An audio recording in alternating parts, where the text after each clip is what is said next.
Bonjour et merci de nous recevoir chez vous. Je suis Kéline Pouté. J'ai rendez-vous aujourd'hui avec Vital Kamerhe. Vital Kamerhe que vous connaissez très bien, un homme politique congolais et président du parti politique Union pour la Nation congolaise, un parti politique de l'opposition. Aujourd'hui, cet homme va nous recevoir dans son intimité, chez lui à la maison. Aujourd'hui, Vital Kamerhe nous dit tout. Suivez-moi.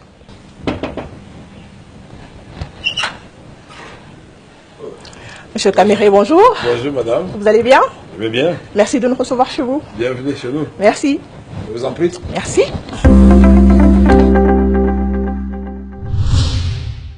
Parlons de votre parcours politique, Vital Kamerhe. Vous avez été président de l'Assemblée nationale, secrétaire général du PPRD. Vous avez été directeur de campagne de Joseph Kabila en 2006, du président Joseph Kabila en 2006. Vital Kamerhe aujourd'hui est président d'un parti politique, Union pour la Nation congolaise, c'est un parti politique de l'opposition. Comment vous vous retrouvez dans l'opposition, vous qui étiez proche du pouvoir? Vous savez que l'opposition et le pouvoir c'est un binôme, hein? C'est des faces d'une même pièce. Et donc, j'étais président de l'Assemblée nationale à l'issue des élections de 2006. On avait convenu, le président et moi, une façon de gérer la République démocratique du Congo. Et une nouvelle façon de gérer, c'est-à-dire la séparation des pouvoirs. Le Parlement, son travail, c'est de contrôler effectivement l'exécutif. Et j'ai constaté qu'il y avait un gouvernement parallèle, des gens qui essayaient de me donner des injonctions sur ma manière de gérer l'Assemblée nationale, alors que moi, dans mon discours inaugural, j'avais dit que je ferais de cet hémicycle la maison de la démocratie, c'est-à-dire où l'opposition et la majorité vont avoir la voix au chapitre.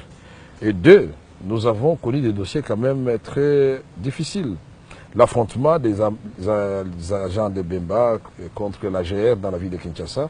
J'ai pris position contre la garde présidentielle. Il n'y a pas que ça. J'ai fait faire une enquête pour démontrer effectivement qu'on a massacré les gens dans le Bas-Congo. J'ai demandé qu'il y ait des sanctions. J'ai demandé qu'on puisse interpeller l'inspecteur général de la police directement. Ça m'a été refusé. J'ai fait faire une enquête pour démontrer effectivement qu'on a massacré les gens dans le Bas-Congo. J'ai demandé qu'il y ait des sanctions. J'ai demandé qu'on puisse interpeller l'inspecteur général de la police directement. Ça m'a été refusé. Donc ça a commencé à m'éloigner déjà avec du président, puisqu'il y a des choses que moi je ne pouvais pas approuver. Mais la goutte qui a fait déborder le vase, c'était l'autorisation de l'entrée des troupes rwandaises sur le territoire congolais pour faire la paix. Et moi j'étais étonné. Et d'ailleurs, pour la petite histoire, c'est la radio Okapi qui m'a appelé. Monsieur Kamerhe, qu'est-ce que vous pensez de l'entrée des troupes rwandaises sur le territoire congolais? J'ai dit, je ne suis pas au courant. Il a dit, regardez France 24, effectivement, il y a eu des colonnes de militaires. J'ai répondu au journaliste des radios Okapi. Je lui ai dit... Ma réaction d'abord, c'est l'étonnement. Je n'ai jamais été informé de quoi que ce soit sur l'entrée éventuelle des troupes rwandaises sur le territoire congolais. Au terme de notre constitution, toute intervention armée extérieure sur le territoire congolais doit requérir l'avis, l'autorisation de l'Assemblée nationale. Surtout qu'il s'agit d'un pays qui nous avait agressés. Le stigmate de la guerre, de l'agression était encore là. C'est mon fief. Moi, je suis du Kivu, président de l'Assemblée nationale, mais je viens de quelque part. Mais comment puis-je accepter que les gens entrent sans prendre les précautions, tout en sachant que les gens peuvent se régler des comptes et ce sont les Congolais qui vont mourir? Et ça n'a pas plu au chef. J'ai expliqué au président, je n'étais pas le seul à le faire, le général Etumba l'avait dit à partir de Kisangani, mais lui, on nous a intimidés nous deux. Il est revenu sur sa parole le soir. Moi, j'ai dit non, j'assume. Et le président m'a dit, bon, si vous assumez, alors nous travaillons plus ensemble, je suis d'accord. Il dit, vous démissionnez tous, je dis non. Vous devez attendre la rentrée parlementaire. Puis c'était exactement le 19 janvier 2009. J'ai dit, monsieur le président, vous devez patienter jusqu'au 16 mars 2009, parce que je dois déposer mon tablier de la même façon que j'avais été élu, c'est-à-dire par mes pairs et devant mes pairs. Trop de pression sur vous? Il n'y a pas eu de pression pour que... Pour que vous puissiez démissionner? Non, pour que je puisse me dédire, puisque le président ne voulait pas se séparer de moi. Non, ça, il faut dire la vérité. Mais moi, j'ai gardé mes convictions, je les ai assumées. Je savais que j'allais devenir chômeur.